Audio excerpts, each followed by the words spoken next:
Bismillahirrahmanirrahim. Jangan lupa subscribe ya. Istu ana wasa'atu kahataini wa yushiru bi isba'aihi fayamudduhuma. Hadis riwayat Imam Bukhari. Jarak saya diutuhkan dengan berlakunya kiamat hanyalah seperti dua jari ini. Nabi ketika itu kata sahabat, dia tunjukkan jari telunjuk dengan jari tengah dia. Mana Nabi nak mengabarkan, saya dengan kiamat gini ya, dekat sangat. Itu bukan tanda akhir, tanda awal nak kiamat. Dalam hadis lain kata Anas bin Malik radhiyallahu anhu, bu'istu ana wasa'atu kahataini. Jarak saya diutuskan dengan berlakunya kiamat hanya seperti dua jari saja. Hadis riwayat Imam Muslim. Dalam satu hadis yang lain, redaksi yang sedikit berbeza, Nabi menyebutkan, kata Qais bin Abi Hazim dari Abu Jubairah radhiyallahu anhu, bu'istu fi nasmi sa'ah. Apa maknanya? Kata Ibnu Athir, nasmi sa'ah ini diambil dari perkataan an-nasim. Nasim ni maknanya hembusan angin pertama yang lemah lembut. Baik tu kalau kita duduk di Mesir, ada satu bulan, dalam bulan musim bunga, dia panggil musim itu Syammun Nasim. Syammun Nasim ni musim bunga pertama, angin bertiup sedap. Memang sedap. Masa tu cuaca tak panas, tak sejuk. Tak panas, tak sejuk. Kalau pergi ke Mesir masa Syammun Nasim ini, orang Arab akan duduk di taman bunga. Sebab negara Arab tak banyak taman bunga. Kalau ada pun eksklusif. Jadi dia duduk kat divider jalan raya pun ada. Divider jalan kan ada tanah rumput, situ pun jadilah. Dia duduk kalau makan-makan roti apa semua. Masa tu cuaca sedap. Sejuk tak sejuk, panas tak panas. Sejuk yang tak perlu pakai jaket, dan panas sampai tak perlu pakai t-shirt pagoda. Dia sedap-sedap saja. Jadi perkataan nasmi sa'ah ini maknanya, kata ulama, Nabi diutuskan kepada makhluk-makhluk akhir zaman, kata para ulama. Jadi ini hak pertama. Jadi kalau orang tanya, apakah tanda pertama kiamat? Diutuskan Nabi. Apakah tanda kedua kiamat? Ni saya cerita ni tanda-tanda kecil ya. Tanda besar apa semua kemudian. Tanda kecil. Tanda kecil yang kedua berlakunya kiamat adalah apabila wafatnya Nabi SAW. Nabi wafat pada 8 hari bulan Jun tahun 632 Masihi. Kita sekarang dah 2019, makna hari ini dah genap 1387 tahun, 2 bulan Nabi kita wafat. Bayangkanlah ya, 1387 tahun dah, tanda kiamat pertama sudah pun berlaku, iaitu bila wafat saja Nabi. Ulama membincangkan, apa pula bila Nabi wafat kiamat? Dia begini, kiamat ini bukan kiamat dunia, kiamat umat Islam. Ada satu hadis daripada Auf bin Malik radhiyallahu anhu. Nabi pernah menyebut, a'dadtu sittan baina yaday sa'ah mauti. Nabi kata, ingatlah wahai Auf bin Malik, kiamat ada 6 tanda. 6 tanda. Salah satunya adalah aku mati nanti. Aku meninggal esok, itu tanda kiamat. Hadis riwayat Imam Bukhari. Memang kewafatan Nabi adalah musibah terbesar yang pernah menimpa orang Islam. Ketika Nabi wafat, dunia ini terasa begitu gelap gelita sekali. Kata Anas bin Malik radhiyallahu anhu ketika membayangkan kesedihannya ketika Nabi wafat, lamma kana al-yawmul ladzi dakhala fihi Rasulullah al-Madinah adha'a minha kullu syai'in. Pada hari kedatangan baginda Nabi ke Madinah, kota Madinah bercahaya segenap penjurunya. Falamma kana al-yawmul ladzi mata fihi azlama minha kullu syai'. Tetapi ketika Nabi wafat, seluruh sesuatu menjadi gelap. Wa ma nafadna an Rasulillahil aidi wa inna la fi dafnihi hatta ankarna qulubana. Dan ketika kami menguburkan Nabi, kami tidaklah dapat nak menempuk-nempuk apa pun dan tidak dapat mengingkari hati kami begitu sedihnya dengan kewafatan Nabi. Hadis riwayat Imam At-Tirmizi. Sahabat membayangkan ketika Nabi wafat, mereka tidak bahagia lagi. Kenapa tidak bahagia? Kerana musibah berlaku satu persatu. Apakah musibah yang berlaku satu persatu lepas Nabi wafat? Pertama sekali adalah kematian Umar Al-Khattab radhiyallahu anhu. Umar meninggal, orang-orang atau musuh-musuh ni naik tercang semula. Umar ni orang takut dengan dia. Umar orang takut. Dia bengkeng. Orang beriman tapi digeruni. Yang kedua, lepas Nabi wafat, musibah yang kedua adalah apabila murtadnya orang-orang Arab ketika itu. Yang ini kita akan ada satu bab khusus membincangkan tentang murtadnya orang-orang Arab ketika Nabi wafat. Kata Abu Bakar As-Siddiq radhiyallahu anhu, "Faltahduthunna hawadithun min ba'dihi tu'na bihinna jawanihu wa sudur." Maka sesungguhnya selepas terjadinya pelbagai peristiwa selepas kewafatan Nabi, maka inilah yang telah menyebabkan sibuk pikiran aku dan sangat memenatkan aku, kata Abu Bakar. Kata Safiyah bin Abdul Muttalib radhiyallahu anha, "La'amruki ma abki li faqdat min walakin wala aksha min al-harji atiya." Demi Allah, tidaklah aku menangis kerana kematian Muhammad, tapi aku menangis kerana berlakunya pembunuhan demi pembunuhan selepas daripada wafatnya Nabi. Itu yang maksudnya kiamat lepas Nabi wafat. Itu yang kedua. Yang ketiga, kata ulama, tanda paling awal sekali berlakunya kiamat adalah bila berlakunya penaklukan Baitul Maqdis. Yang ini saya perlu membetulkan sedikit fahaman masyarakat. Orang selalu memahamkan kiamat akan berlaku bila orang Islam berjaya takluk Baitul Maqdis sekarang. Jawapannya tak. Kata Dr. Yusuf Wahbi, penaklukan ni bukan penaklukan akan datang, penaklukan hak dulu. Penaklukan dulu. Akan datang entah bila-bila nak takluk, tak tahu, tak ada gaya, takluk gaya, badan boykot McDonald je lah mampu, itulah mampu. Debo berhenti makan burger, esok lusa makan balik. Debo berhenti makan betul, nak luk dok, asal setakat ni dok. Gaya dok. Jadi ni kata ulama, hak sudah dah penaklukan Baitul Maqdis. Dalam hadis kata Auf bin Malik radhiyallahu anhu, Nabi pesan, a'dat sittan baina yaday sa'. Ingatlah wahai Auf, 6 tanda akan berlaku sebelum datang kiamat.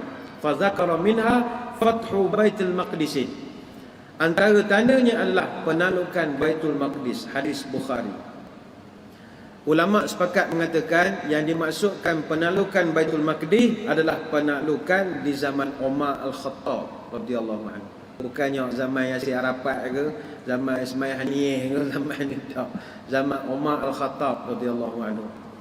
Ketika zaman Umar, Baitul Maqdis sempurna ditaklukkan oleh orang Islam. Lebih tepatnya pada tahun 16 Hijrah. Imam Ahmad dia ada meriwayatkan daripada Ubaid bin Adam radhiyallahu anhu, sami'tu Umar bin Khattab yaqulu li Ka'ab al-Ahbar, aina tura an usalli. Aku pernah mendengar Umar Al-Khattab bertanya kepada Ka'ab al-Ahbar. Dia tanya, wahai Ka'ab, kita dah sampai Baitul Maqdis, nak sembahyang di mana? Dia tanya pada Ka'ab. Ka'ab Al-Ahbar ni nama sebenarnya Ka'ab bin Mati' Al-Humairi. Dia ulama besar ahli kitab. Dia masuk Islam zaman Abu Bakar As-Siddiq radhiyallahu anhu. Dia datang ke Madinah di zaman Sayyidina Umar. Kemudian dia duduk di Syam, di sebelah Syria, Palestin.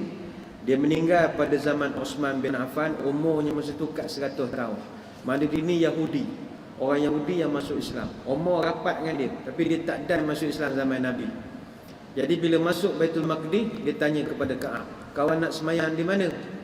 Ka'ab jawab, faqala in akhasta anni sallaita khalfa sakhrah fakanat muqdasun kulluha baina yadayka. Kata Ka'ab Al-Ahbar, kalau tuan nak tanya saya punya pandangan, kalau nak semayang, semayang belakang batu sakhrah yang timbul itu, dan Baitul Maqdis ada di hadapan kita. Umar pun tanya, dahaital Yahudiyah. Kan kalau kawan semayang situ dah serupa orang Yahudi pula dah. Puak Yahudi pun semayang situ juga. Lah, kata Ka'ab. Walakin usalli haitsu shalla Rasulullah SAW. Tidak, semayang ini, kata Umar, mesti ikut semayang cara Nabi. Maka kata Ka'ab, ikut tuan lah nak buat macam mana. Fataqaddama ila al-qiblat fasalla thumma jaa fabasata ridaahu fakanasal kunasata fi ridaihi wa kanasan nasa. Lalu Umar pun bergerak menuju ke arah kiblat, kemudian dia pun semayang. Kemudian bila datang, letakkan dia punya sejadah, dia punya serban, hamparkan, dia bersihkan kotoran, dan orang pun ikut semayang dengan dia. Hadis dalam Musnad Imam Ahmad. Jadi Umar Al-Khattab lah orang pertama yang telah menakluki Baitul Maqdis sampai dia semayang di dalam itu. Dia sejarah Baitul Maqdis ni, tuan-tuan puan-puan sekalian, dia sejarah panjang. Baitul Maqdis ni dulu asalnya Palestin ni diperintah oleh kerajaan Byzantine Rom, kerajaan Rom, sejak tahun 63 Masihi. Dan mereka menamakan Al-Quds itu sebagai Alia Capitolina. Selama 200 tahun, orang Kristian Rom tidak benar pun orang Yahudi jijak Alia itu. Orang Yahudi diharamkan, tak benarkan langsung. Sepanjang 18 kurun, semua Yahudi yang ada di Al-Quds semua disuruh keluar. Halau lah ke? Yahudi ni asal kena halau pada kampung dia, kena halau. Tahun 15 Hijrah ataupun 615 Hijrah, tahun 636 Masihi, Umar Al-Khattab radhiyallahu anhu dia dapat balik Palestin. Dia dapat kuasai semula. Ada sejarah yang menarik macam mana cara dia kuasai Palestin. Macam mana cara dia dapat? Dia hantar Ubaidah Al-Jarrah dengan Amr Al-As menyelinap masuk ke dalam Palestin, buat kerja-kerja JSPS. JSPS ni gerak saraf perang saraf. Awak duduk dengan orang ramai, ajak ngeteh, ngopi, minum air, borak, awak bakar semangat rakyat bangun lawan pemerintah. Itu kerja awak. Zaman tu tak ada WhatsApp, tak ada Facebook, tak ada apa, dia pakai cara manual sajalah. Pergi borak, kerajaan tak betul. Dia kerja membakar je. Itu panggil gerak saraf perang saraf. Kebetulan rakyat Palestin masa itu memang sedang ditekan. Ekonomi teruk, cukai banyak. Pendek kata ditindas oleh kerajaan Rom. Jadi mereka mainkan peranan. Cocok. Rakyat bangkit. Ketika itu Gubernur Artibun, wakil kerajaan Rom, digulingkan oleh rakyat di Palestin. Dan rakyat Palestin berjaya berjuang sendiri. Jadi tak nampak dengan orang Islam yang main peranan tu. Yang nampak orang Palestin berjuang. Sebenarnya hak main tu Pok Gabok Umar Al-Khattab lah ke, dia hantar orang-orang dia, geng-geng seberan dia ni, untuk awak mainkan peranan, mencocok-cocok. Akhirnya berjaya kuasai balik Palestin, dan mereka jemput Umar Al-Khattab sendiri datang untuk nak perasmian. Daripada Madinah, Umar pergilah ke Palestin. Dia masuk sendiri, dia sendiri datang. Jadi sejak tahun 636 Masihi, selama 12 kurun orang Islam perintah Palestin. Tidak ada isu. Orang Yahudi pun dipersilakan datang, hidup harmoni. Kalau Islam zalim, takkanlah selama 12 kurun orang Yahudi dengan Kristian boleh tahan duduk dengan orang Islam. Maknanya kalau dia buat khianat ke orang Arab sekarang orang Islam, kita marah. Sebab kita dulu duduk situ, orang dia kita jaga molek. Siap bagi kad pengenalan lagi duduk. Jus solai, bagi warga negara lagi. Awak pula samsen pula sekarang. Dulu dia datang semayang, askar orang Islam mantau dia semayang. Sekarang balik pula dah, kita semayang, dia pula mantau kita semayang. Hak tu kita marah. Bukan 12 tahun, 12 kurun. Baik, abad ke-11 sampai 13, orang barat nak rampas balik. Ini pok-pok perang salib masa tu, dia nak rampas balik Palestin. Alasan dia, mereka kata dia kena cari alasan nak jajah negara orang ni. Alasannya masa itu dia kata Umar Al-Khattab tak kontrol orang-orang dia.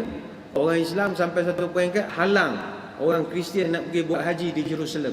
Dia orang Kristian ada haji dia juga. Ada haji dia, haji dekat Jerusalem. Jadi dia buat alasan itu. Sedangkan mereka ni kadang dihalang masuk buat haji bukan kerana faktor larangan agama, kerana faktor immigration misalnya. Pasport kurang 6 bulan. Macam kita nak berjalan lah, pasport kurang 6 bulan. Hutang PTPTN misalnya, tak boleh keluar negara misalnya. Awak tak bayar cukai keluar negara 150 satu kepala. Benda teknikal immigration dan airport dan pelabuhan saja ketika itu. Bukan isu agama.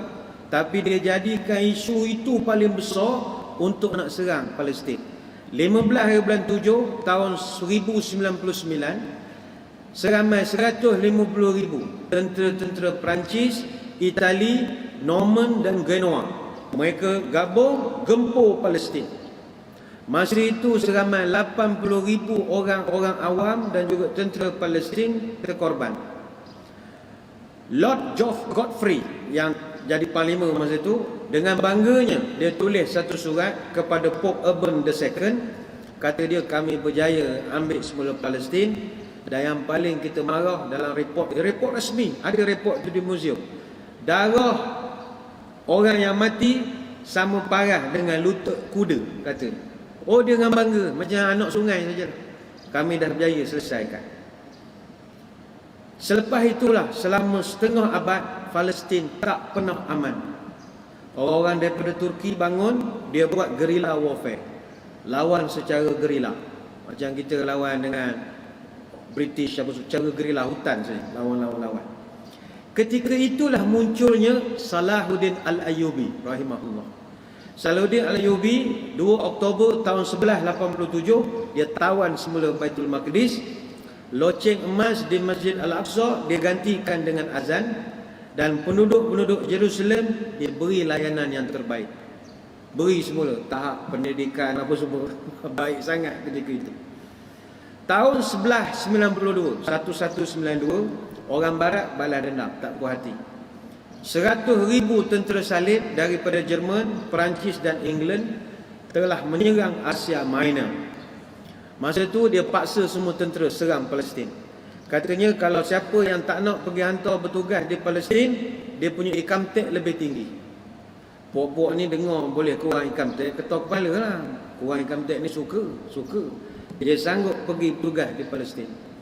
Tahun 1192 disebabkan serangan itu begitu banyak dan umat Islam ketika itu dah tak nak perang dah. Tahun 1192 dia dah huru-hara dah umat Islam, banyak hiburan, sibuk dengan wifi, sibuk dengan apa agak zaman itu, dah kuat dengan WhatsApp group, kuat dengan benda kata korang, dah tak berapa nak kuat. Sembahyang subuh pun tak berapa ramai dah masa itu.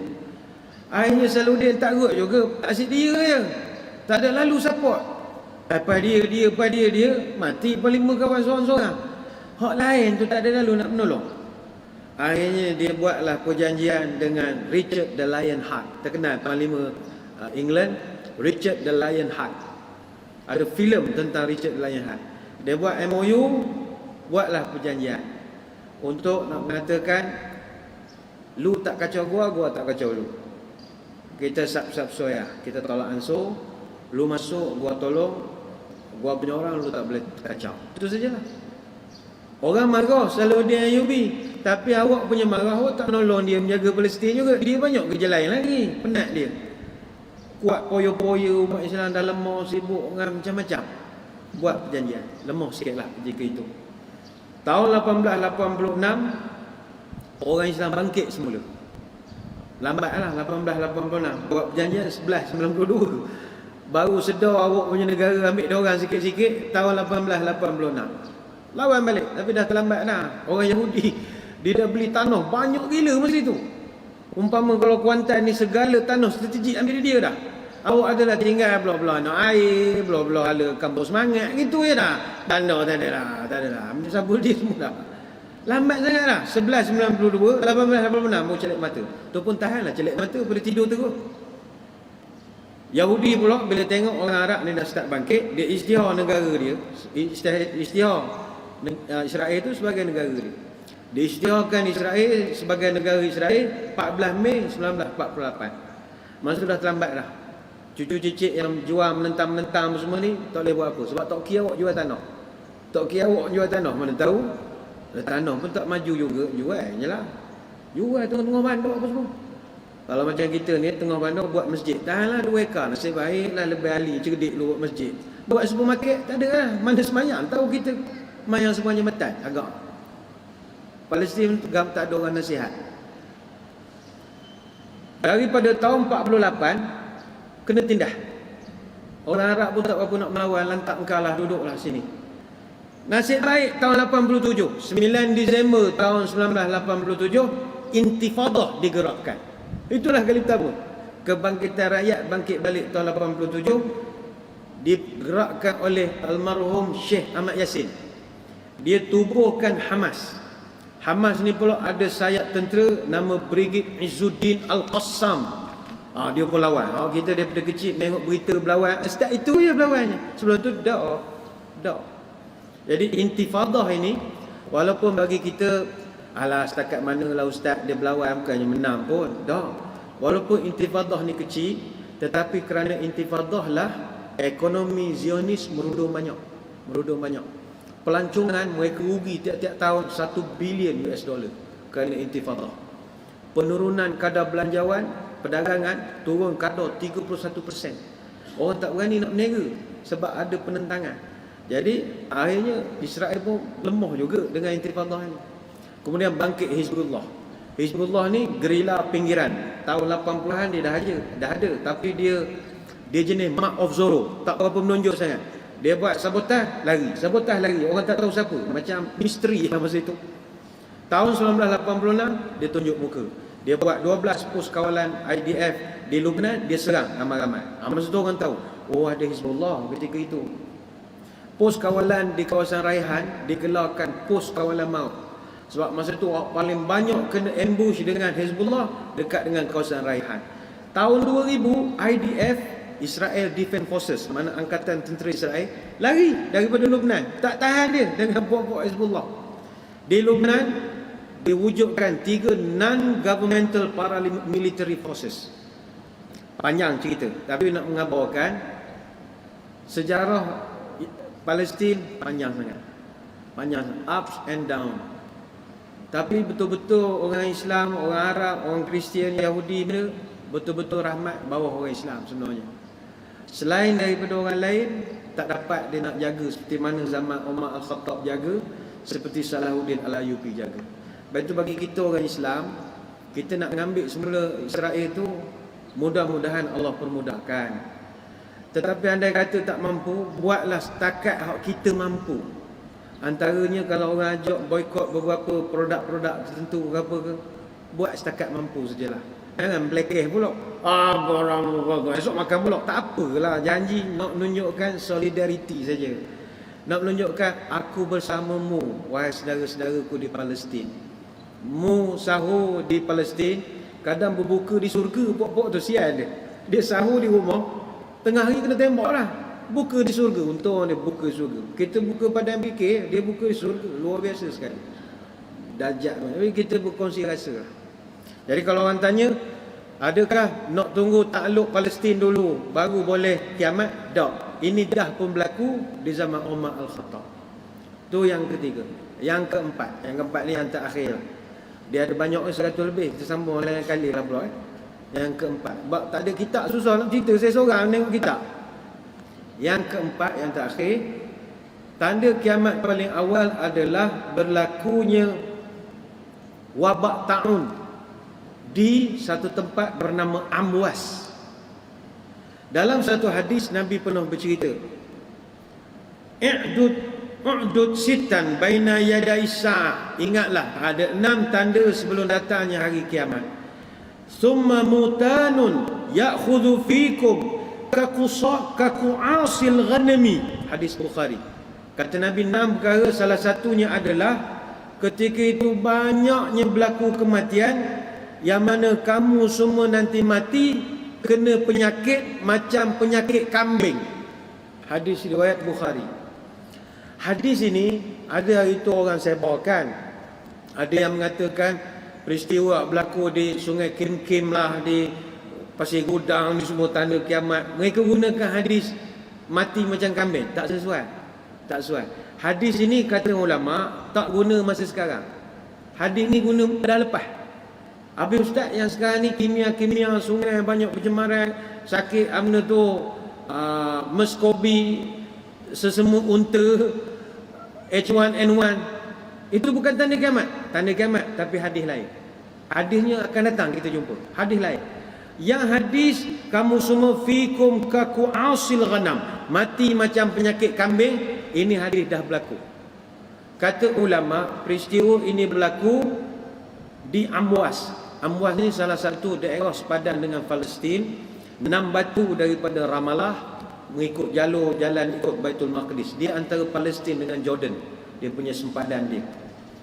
Dalam kitab An-Nihayah fi Gharibil Hadis dan juga dalam kitab Fathul Bari disebutkan Qa'as ataupun Qa'as ini memang asalnya penyakit yang menyerang binatang. Asal binatang tu kena saja, hidungnya akan mengalir sesuatu dan kemudian dia akan mati secara tiba-tiba.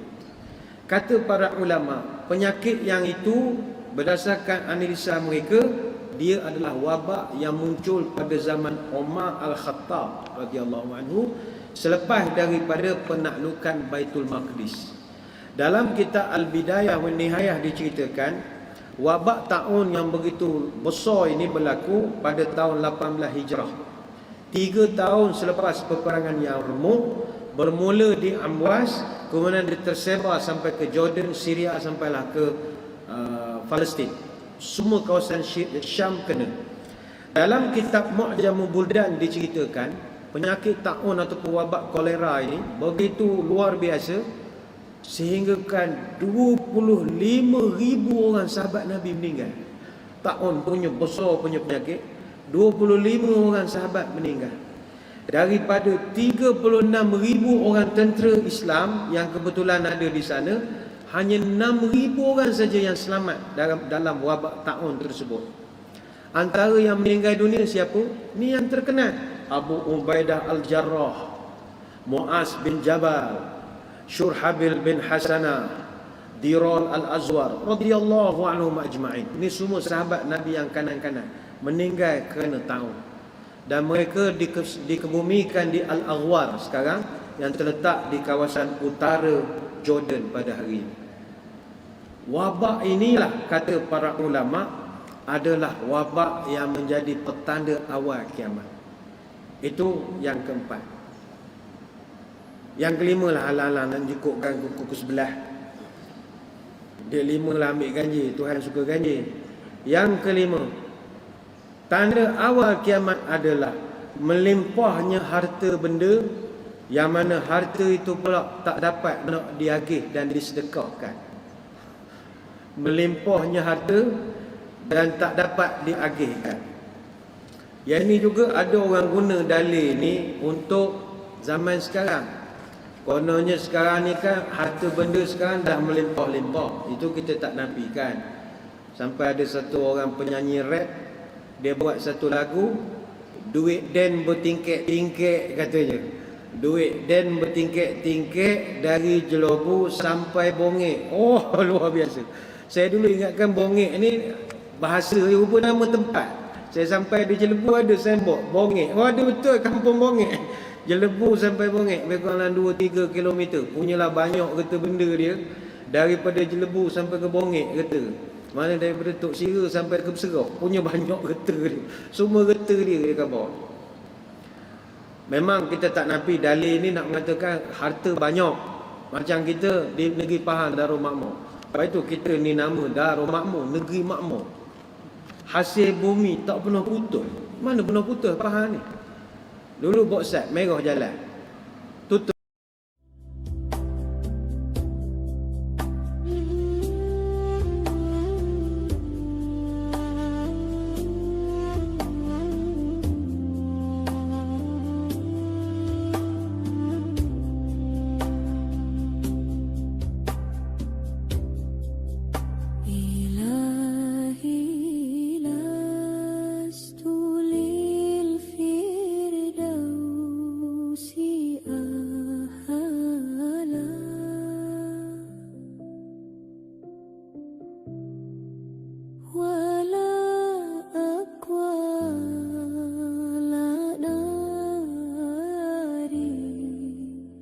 Jahil